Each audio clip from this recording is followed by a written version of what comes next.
I walked into my wife's lavish company party, only to see her wealthy boss kneel and ask, "Would you leave your failed husband and marry me?" She said yes, but he did not know that I owned 67% of his company's shares. "Will you marry me and leave that failed husband behind?" Douglas Thompson's voice echoed through the ballroom as he knelt on stage, holding a diamond ring that cost more than what most people earn in 5 years.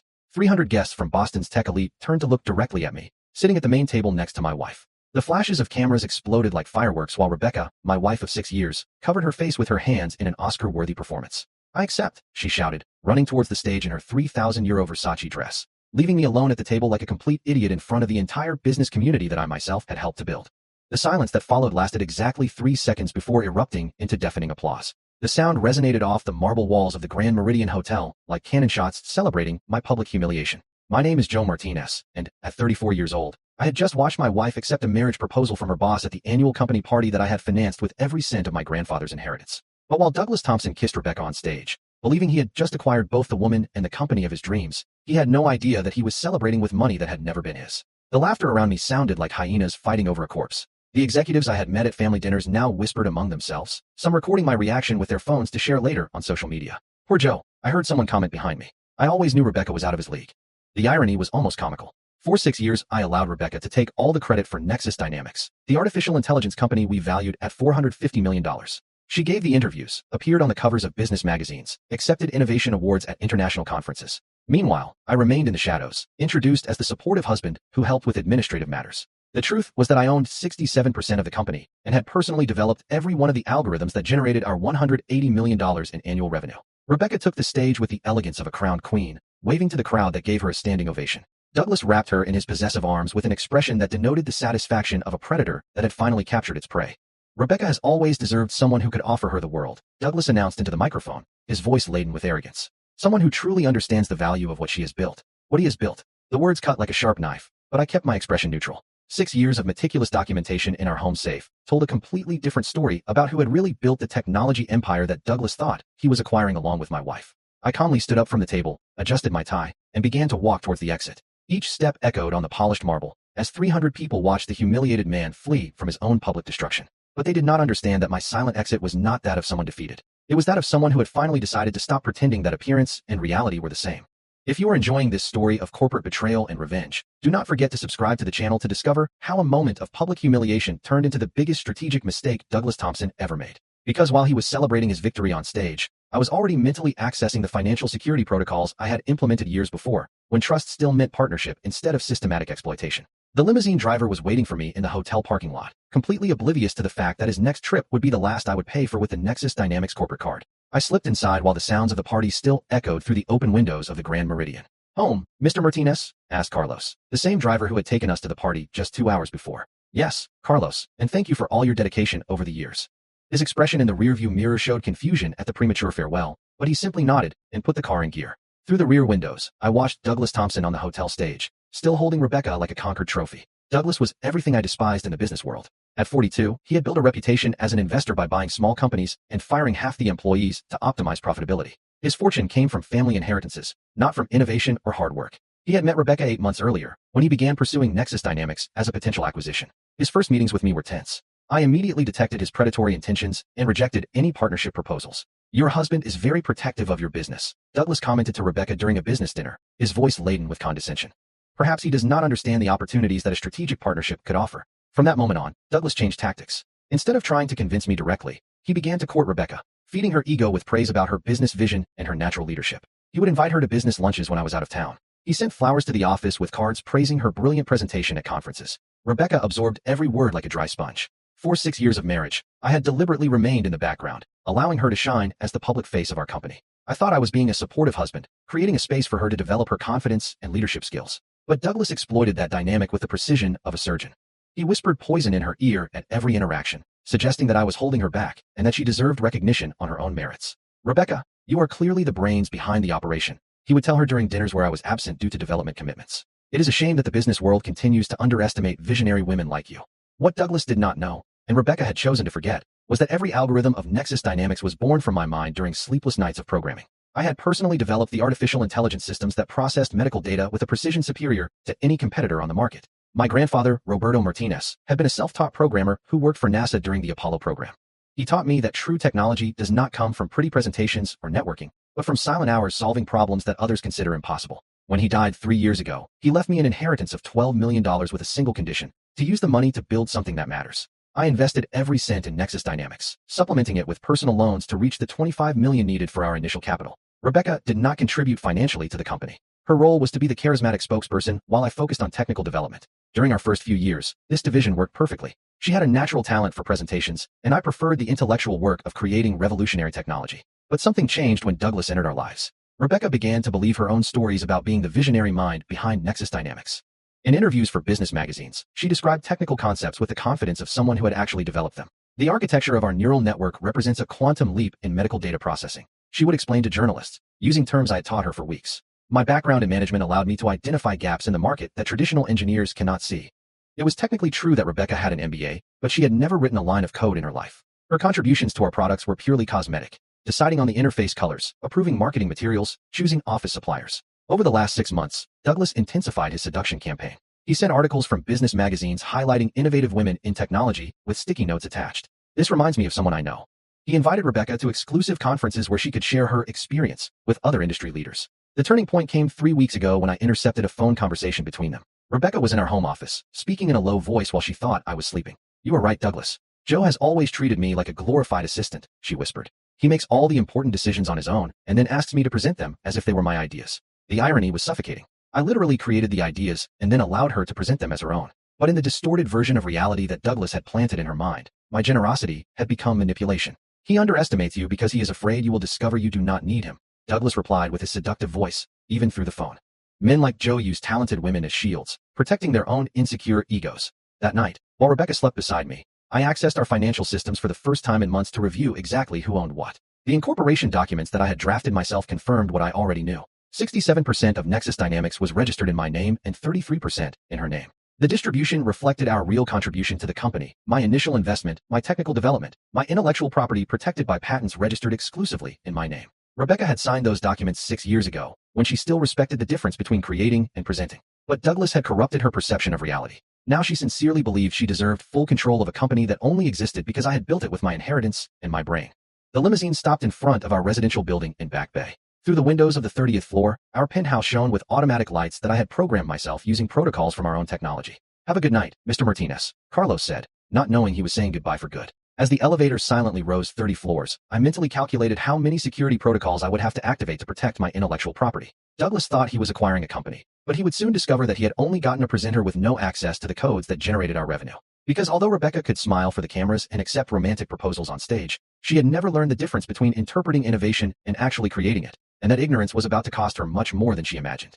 The elevator silently rose to our penthouse as I processed the magnitude of the betrayal I had just witnessed. 30 floors of silence to digest the fact that 6 years of marriage had been reduced to a corporate play planned at my expense. Our doors opened to the apartment I had bought with my grandfather's inheritance money. Every Italian piece of furniture, every carefully selected work of art, the home automation system that I had programmed myself, all financed by the algorithms I developed, while Rebecca received applause for innovations she could not even technically explain. The lights came on automatically as I entered, revealing the living room where Rebecca and I had celebrated our first $1 million contracts, where she practiced presentations for investors using slides I created during late nights of focused work. My phone rang. It was Rebecca. "Joe, where are you? Everyone is asking for you. Douglas wants to take us to dinner at the Ocean to celebrate our..." She hesitated. "Our new chapter."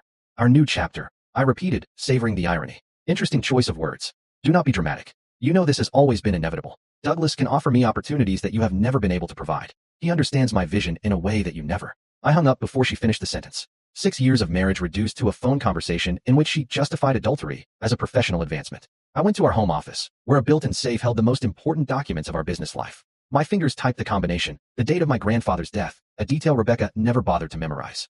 Inside the safe, stacks of meticulously organized documents told the true story of Nexus Dynamics. Incorporation contracts I had drafted myself, patent registrations with my name as the exclusive inventor, bank statements showing every transfer from Roberto Martinez's inheritance to our business account. The company's incorporation document was on the first page. 67% registered in my name, 33% in her name. A distribution that exactly reflected our real contribution to the business, my money, my technology, my intellectual property. Rebecca had signed those papers 6 years ago, when she still respected the difference between creating and presenting, when she still believed that partnership meant complementarity, not systematic exploitation. I took my laptop and accessed Nexus Dynamics internal systems. As the main architect of our technological infrastructure, I had implemented security protocols that guaranteed my administrative access to all financial and technical operations. What I discovered in the system logs left me breathless for a moment. Douglas Thompson had been accessing our confidential data for 3 months. Rebecca had provided him with access credentials that allowed him to review our contracts, analyze our intellectual property, and examine our financial structure in a detail that violated at least 12 confidentiality agreements. They were not just planning a novel, they were orchestrating a hostile takeover disguised as a love story. The files showed that Douglas had identified every one of our operational vulnerabilities, contracts with clauses that could be reinterpreted if the management changed, investors who could be convinced to support the new management if properly pressured, key employees whose loyalty could be bought with more attractive salary offers. Rebecca was not just betraying our marriage. She was selling my company to the man who had seduced her with promises of recognition she had never earned on her own merits. My phone rang again. This time it was a number I did not recognize. Mr. Martinez, this is Patricia Owens from the firm Owens & Associates. I received an interesting call from Douglas Thompson an hour ago. He wanted to discuss options for restructuring the business ownership, specifically related to Nexus Dynamics. Patricia was one of the most respected corporate lawyers in Boston, specializing in hostile takeovers and intellectual property disputes. Douglas was mobilizing heavy artillery even before finishing dinner with my wife. Mr. Thompson mentioned that they would be interested in exploring the voluntary transfer of shares to simplify the ownership structure following some recent personal changes. Patricia continued. Personal changes, I muttered, recognizing the legal euphemism for divorce followed by the acquisition of a company. I am not interested in any restructuring, I replied, and I would like to hire your services to protect my interests against any attempt of external interference in my company. There was a pause. I understand perfectly, Mr. Martinez. I can be in your office tomorrow at 9 in the morning to discuss defensive strategies. While I organized the documents from the safe into strategic piles, my personal assistant, Kevin, called with urgency in his voice. Joe, something strange is happening. 3 of our top developers have received job offers tonight. Offers with salaries 50% higher than what we pay, from companies I have never heard of. Kevin Shin had worked with me since the early days of Nexus Dynamics. He understood our technology almost as well as I did, and had detected suspicious patterns that other employees might have ignored. Do these companies exist? I asked. On paper, yes. In reality, no. They were all incorporated last week. Same corporate address, same corporate lawyer. Douglas was trying to dismantle my technical team before formalizing any acquisition. Without the developers who truly understood our algorithms, Nexus Dynamics would be just an empty brand with impressive contracts, but no capacity for continuous innovation. Kevin, I need you to do something for me. Tomorrow morning, we will implement emergency security protocols. No employee will have access to the source codes or technical documentation until further notice. Joe, that will temporarily paralyze our development, but it will protect our intellectual property from people who confuse access with ownership. I hung up and returned to the documents scattered on the table. Each paper represented years of dedicated work and emotional investment in a future that Rebecca and Douglas imagined they could redistribute between themselves as if it were common property, but they had made a fundamental miscalculation. For 6 years, I allowed Rebecca to shine as the public face of our company because I believed that partnership meant mutual elevation. I thought I was being a supportive husband, creating a space for her to develop confidence and leadership skills. In reality, I was being naive about the difference between creating opportunities and allowing exploitation. Douglas had exploited that dynamic with surgical precision. He whispered poison in Rebecca's ear at every interaction, suggesting that I was limiting her and that she deserved independent recognition. What neither of them understood was that recognition without substance is just a performance, and a performance without a technical foundation is vulnerable to anyone who truly understands the underlying mathematics. I picked up the phone and called my accountant, Arthur Webb. Arthur, I need a complete audit of all Nexus Dynamics assets, intellectual property, contracts, investments, everything. And I need it finished by Friday. Joe, that is very little time for a complete audit. It is not a preventive audit, Arthur. It is preparation for war. When I hung up, I knew I had made a decision. Rebecca and Douglas had turned our marriage into a corporate battlefield. They had chosen performance over partnership, exploitation over collaboration. Now they would discover that the man who had built the systems they coveted also held the key to dismantling them. But first, they had to understand exactly who had been humiliated at that party and who really controlled the $180 million they thought they had just won. Because although Rebecca could accept romantic proposals on stage and Douglas could dream of easy acquisitions, neither of them had learned the fundamental difference between accessing a system and actually owning it. And that ignorance was about to become the most expensive education either of them would ever receive. Dawn found me in my home office, surrounded by documents scattered like pieces of a complex puzzle. Each paper represented a potential weapon in the arsenal I was building against Douglas and Rebecca. Patricia Owens arrived promptly at 9 in the morning, carrying a leather briefcase that contained decades of experience in corporate warfare. Her graying hair and gold-rimmed glasses conveyed the authority of someone who had destroyed business empires with surgical precision. Mr. Martinez, I have reviewed the documents you sent me last night, she said, settling into the armchair across from my desk. Your legal position is absolutely solid. 67% registered in your name, protected intellectual property, documented initial investment. Douglas Thompson is trying to steal something that never belonged to him. She opened her folder and took out a stack of papers organized by category. But we have to act quickly. He has already mobilized lawyers specialized in hostile takeovers and is using tactics I recognize from previous cases. What kind of tactics?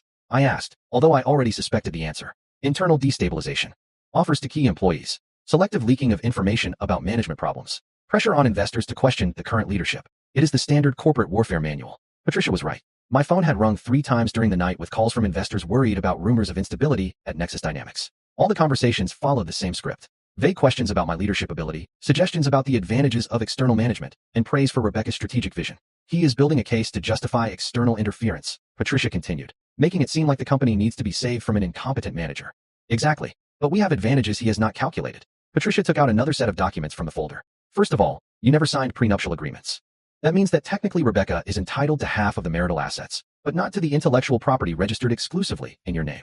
And secondly, Douglas made a fundamental mistake. By accessing confidential data without proper authorization, he violated at least 8 federal laws on intellectual property protection. We have a record of every login, every file he accessed, every document he downloaded. She was right. My paranoia with cybersecurity had created monitoring systems that documented every interaction with our servers. 3 months of illegal activity recorded in logs that would serve as devastating evidence in any court. How much time do we need to implement countermeasures? I asked. 48 hours to fully protect your intellectual property. 1 week to document all the crimes he committed. 2 months to permanently destroy any possibility of acquisition. While Patricia organized our legal strategy, Kevin worked to implement security protocols that would turn our company into a digital fortress. Every line of code, every proprietary algorithm, every critical database would be protected by layers of encryption that would take decades to crack. Joe, I have implemented the locks you requested, Kevin reported via video conference. No employee has access to the main source codes. All critical systems require your personal authorization for any modification. And the employees who received offers from Douglas, 3 of them came to talk to me directly. They felt uncomfortable with the aggressive approach and wanted to know what was happening. It seems Douglas underestimated the team's loyalty. It was typical of Douglas. His arrogance prevented him from understanding that true technical talents value the work environment and purpose more than just money. The developers I had personally recruited understood that they were building revolutionary technology, not just generating profits for investors. On Thursday afternoon, Rebecca called for the first time since the party. Joe, we need to talk about our situation. Her voice had a new authority, as if our separation had made her a more self-assured executive. Douglas has some interesting proposals for a friendly transition. Transition to what? He is willing to buy your share of the company for a fair price. You could start a new project, maybe something smaller, more suited to your management style. $80 million is a generous offer, considering you have never had the right profile for public leadership. Douglas can turn Nexus Dynamics into a truly global company. $80 million for the $180 million my stake was currently worth, less than half of the real value, offered as if it were a personal favor. I will consider it. I lied, hanging up before she could continue with her rehearsed presentation. In reality, I was considering something completely different. Arthur had completed the financial audit, revealing spending patterns that would turn Douglas from a corporate predator into a common criminal when they were made public. Joe, you have to see this, Arthur said, arriving at the office with a grave expression. Douglas Thompson has a history of fraudulent acquisitions. 5 companies in the last 10 years, all following the same pattern. He spread documents across the table. He seduces the wives or partners of the founders, creates marital instability, offers solutions that involve the transfer of ownership, then fires the original founders and sells the companies to larger conglomerates. The evidence was irrefutable. Rebecca was not the first woman Douglas had manipulated to acquire valuable technology. He was a serial predator who used romance as a business acquisition strategy. How much did he make from these operations? I asked. Approximately $400 million in 10 years. Our company would be his biggest trophy. That night, while Rebecca was probably having dinner with Douglas planning my professional destruction, I was finishing the preparations for the most expensive education either of them would ever receive. The monitoring system I installed on our servers had detected a new unauthorized access attempt. Douglas was getting more aggressive, trying to download intellectual property files outside of business hours, when he thought no one was watching. Every illegal attempt was automatically documented and sent to Patricia, building a criminal case that would turn him from a corporate predator into a federal defendant. If you are following this journey of corporate revenge, subscribe to the channel to find out how a simple financial audit became the most powerful weapon against someone who thought they had won even before the battle began. Because while Douglas celebrated his romantic conquest and Rebecca rehearsed speeches about the new leadership, I was preparing a lesson on the difference between accessing a system and actually owning it. A lesson that would begin the next morning when they discovered that the man they considered defeated had spent the entire week building the most sophisticated trap of their lives. Friday arrived with the precision of a Swiss watch. At 8 in the morning, while Douglas was probably still sleeping next to my ex-wife, I was in the Nexus Dynamics office implementing the first phase of an operation I had meticulously planned all week. Kevin found me in the server room, where I was personally reconfiguring our security architecture. Every line of code I wrote created additional layers of protection around the intellectual property that Douglas imagined he was about to acquire. Joe, I received a strange call from reception, Kevin said with a voice full of concern. Douglas Thompson arrived 20 minutes ago, demanding access to our facilities. He said Rebecca had authorized an urgent technical audit. I smiled without looking up from the keyboard. Let him wait in reception. That way he will learn about patience. As I finished implementing the last protocols, my phone rang. It was Rebecca, with an authority in her voice that she had never legitimately had. Joe, Douglas needs to access our servers immediately. There are due diligence matters that cannot wait. Are you obstructing important business? What business? I asked, feigning ignorance. I do not recall authorizing any external audit. He does not need your authorization as the majority partner. Minority partner, I corrected her gently. 33%, if my memory serves me right. And 67% still beats 33% according to my last basic mathematical calculations. The silence that followed lasted exactly 15 seconds. Enough time for reality to begin to penetrate the fantasy that Douglas had built in her mind. Joe, do not be ridiculous. You know we always make joint decisions about the company. Joint decisions, I repeated, savoring the irony. Like the decision to provide our confidential data to Douglas without my knowledge or the decision to accept a marriage proposal on stage during our anniversary party. I hung up and went back to work. At 9:15, Patricia Owens arrived at the office with a folder containing 3 months of research on Douglas's illegal activities. Joe, we have enough evidence to put him away for decades, she announced, spreading documents across my table. Intellectual property violation, unauthorized access to protected systems, attempted market manipulation. The FBI would be interested in this. But the FBI would only be the beginning. Patricia had discovered something even more devastating during her investigation. Douglas Thompson has no real liquidity to acquire companies the size of Nexus Dynamics, she explained. All of his previous acquisitions were financed with loans secured by the assets of the very companies he was buying. It is, in essence, a large-scale financial fraud. The pieces fit together perfectly. Douglas seduced the founders' wives, created marital instability, offered solutions that involved the transfer of ownership, and then used the newly acquired assets as collateral to obtain loans that financed his next acquisitions. It was a Ponzi scheme disguised as empire building. Rebecca has no idea she is being used as a lure in a criminal operation, Patricia continued. When federal auditors discover the pattern, she could face charges as an accomplice. At 10:30, I received an emergency call from our account manager at First National Bank. Mr. Martinez, this morning we have had some unusual attempts to access the Nexus Dynamics accounts. Someone has tried to authorize significant transfers using credentials we do not recognize. Douglas was getting desperate. His attempt to access our systems had failed, so now he was trying to bypass our security by directly attacking our bank accounts. Block all transactions that do not have my personal signature and biometric authentication, I ordered, and document every unauthorized access attempt for our lawyers. At 11, Kevin returned with news that confirmed my suspicions about the scope of Douglas's operation. Joe, 3 of our main clients received calls this morning from someone presenting himself as a business continuity consultant. The calls questioned our operational stability and suggested transferring contracts to alternative providers. Douglas was trying to destabilize our client base to force a crisis that would justify external intervention. It was a tactic Patricia had identified in his previous acquisitions, but he had underestimated something fundamental. I knew our clients personally. I had developed relationships based on mutual trust and consistent results over 6 years of genuine innovation. I spent the next hour personally calling each client who had been contacted, explaining that we were facing attempts of corporate interference and that all legitimate communications would come exclusively through official channels. Dr. Martinez, said Jennifer Walsh, the chief technology officer of our largest hospital account, we are confused by these calls. Your systems work perfectly. Your algorithms have literally saved hundreds of lives this year. Why would anyone question your stability? It was a perceptive question. Our technology spoke for itself. Douglas could manipulate perceptions and create romantic drama, but he could not alter the medical data that consistently showed our systems outperformed any competitor on the market. At 12:15, the confrontation I had been waiting for finally occurred. Douglas and Rebecca burst into my office without knocking, with expressions that showed the arrogance of people who believed they had the right to reorganize my life without consulting me. Joe, this childish resistance has to end, Douglas announced with a condescending voice that he had probably used with previous founders he had manipulated. Rebecca and I have plans that will benefit everyone involved. Benefit whom? I asked without looking up from the documents scattered on my desk. The company you built together deserves a leadership that can expand globally, Rebecca said, using the script that Douglas had obviously rehearsed with her. You have always been better with technology than with strategic vision. The irony was suffocating. The strategic vision had been entirely mine from the beginning. I had identified the gaps in the medical market, developed proprietary technological solutions, and built relationships with clients that generated $450 million in valuation. Rebecca had been a talented spokesperson, but confusing presentation with creation was the kind of mistake only people with no technical experience make. Douglas, do you have experience in artificial intelligence applied to medical diagnostics?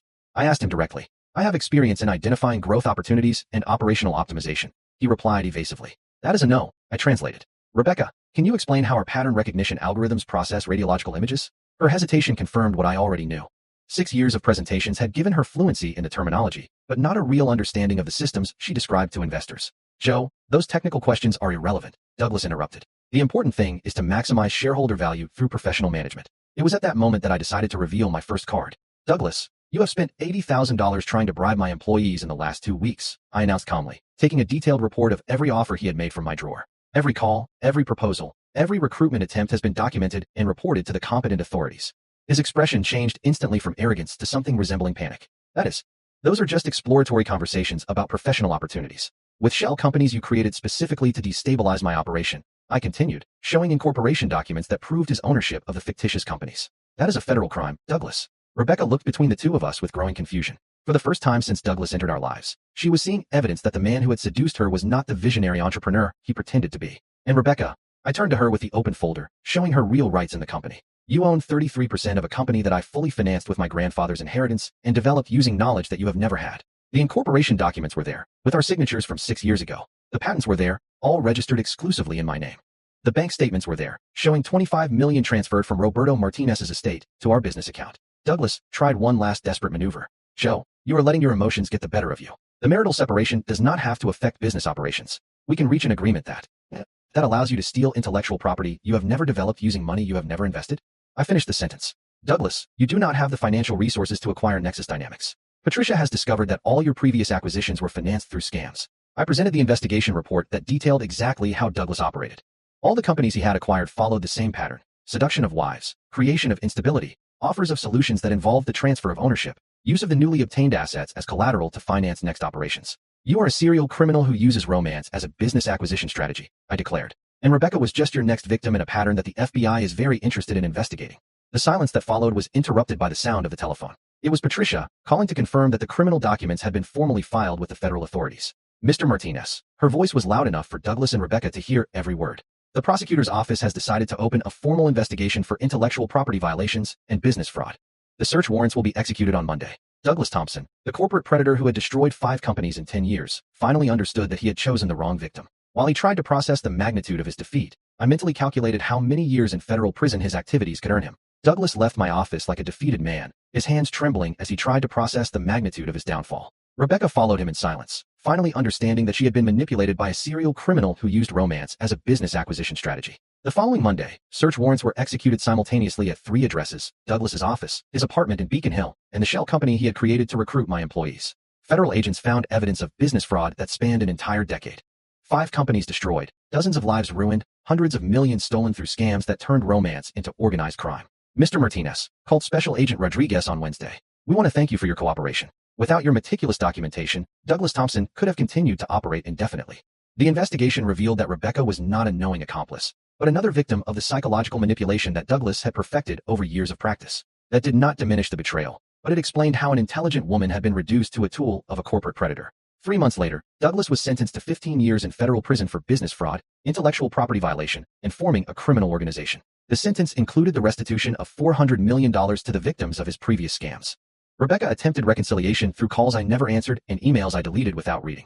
The divorce was finalized and she was left only with the assets she had legitimately contributed: our summer house in Cape Cod, purchased before meeting Douglas. Nexus Dynamics flourished under my exclusive leadership. Without romantic distractions or external pressures, I was able to focus completely on developing technologies that saved real lives in hospitals around the world. Kevin Shun accepted the promotion to Chief Technology Officer, leading a team that grew from 15 to 80 developers in just 6 months. Our medical diagnostic algorithms were implemented in 300 hospitals, reducing identification errors by 40%. Joe, we have received an acquisition offer from Google, Kevin announced during our quarterly meeting.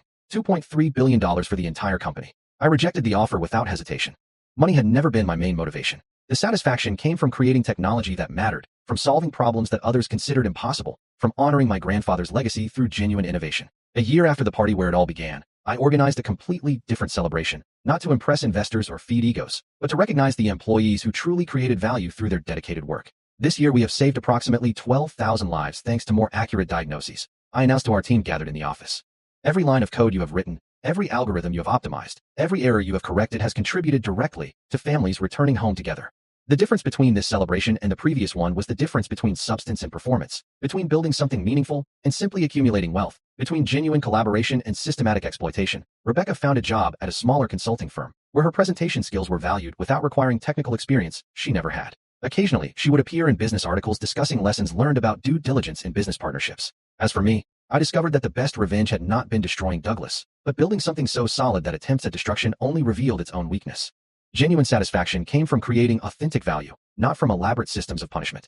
Today, when I look out the window of my office in Cambridge, I see a company that truly reflects my values. Innovation over ego, substance over style, collaboration over exploitation. The $180 million that Douglas imagined he could steal now funds research that will revolutionize preventive medicine. History teaches us that predators always underestimate their prey when they confuse kindness with weakness. Douglas saw my generosity as vulnerability, my preference for the background as incompetence. That misperception cost him everything. If this story of corporate betrayal and mathematical justice has inspired you, subscribe to the channel to see more stories of how authentic achievements always overcome borrowed glory when the truth confronts the art of performance. Because in the end, the difference between the predator and the prey is not in who is more aggressive, but in who has truly built the system in which they both operate. And when you build the system, you always have the keys to redefine it.